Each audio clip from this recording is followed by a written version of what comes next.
Story time. I know it's been a long time. Y'all have been waiting on this story time. Y'all been waiting to see me. I was locked out of TikTok for a minute, but I finally got my page back.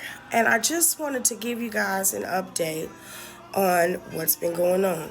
So remember, I've been talking about the cases of four guards and two police officers beating on me January 23rd, 2022.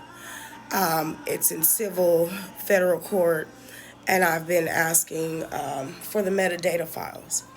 Well, I ended up getting some of the metadata files yesterday. You know, we have court coming up in a couple of days. And let me tell you how good God works. Because the night of the beating, my doctor told me that if it wasn't for me being highly induced on cocaine and the cocaine sealing the back of my brain, that the beating was so severe that I was supposed to die that night. So just mind you, I'm in this Boone County jail under all these officers, under all these cameras, under someone else's care. And just imagine being handcuffed to the back, laying on the ground all night long, and four guards and two police officers dragging you from room to room, beating you and punching you in the back of your blood vessel, in the back of your brain.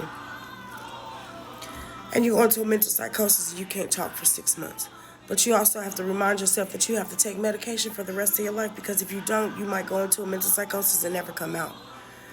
And then you start thinking and you start looking at all the information that was sent to you and given to you through the federal government.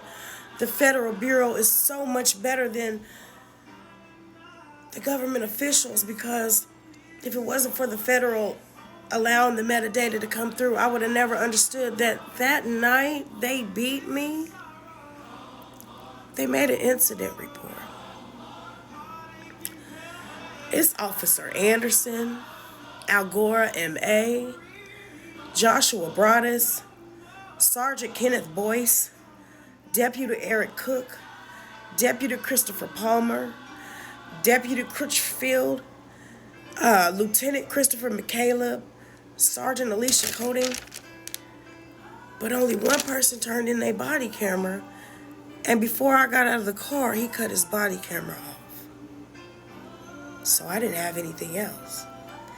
I never knew there was an incident report made until I got the metadata file back yesterday.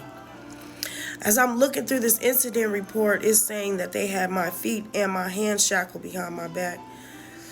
And while they were trying to put shackles on my feet, they put me against the wall, and I dropped my body and kicked an officer in the face.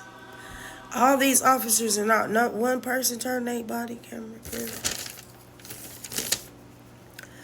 I'm going to be posting all the evidence that I have, because I just feel like, they really want to silence me so bad because they didn't want this story to come out. And now that all the evidence got to come out, now that all the evidence is coming out, they don't know how to act. They don't know what to do. But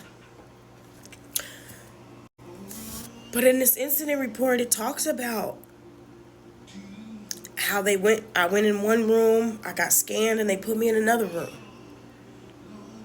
The scanning part never happened, but the taking me to room did.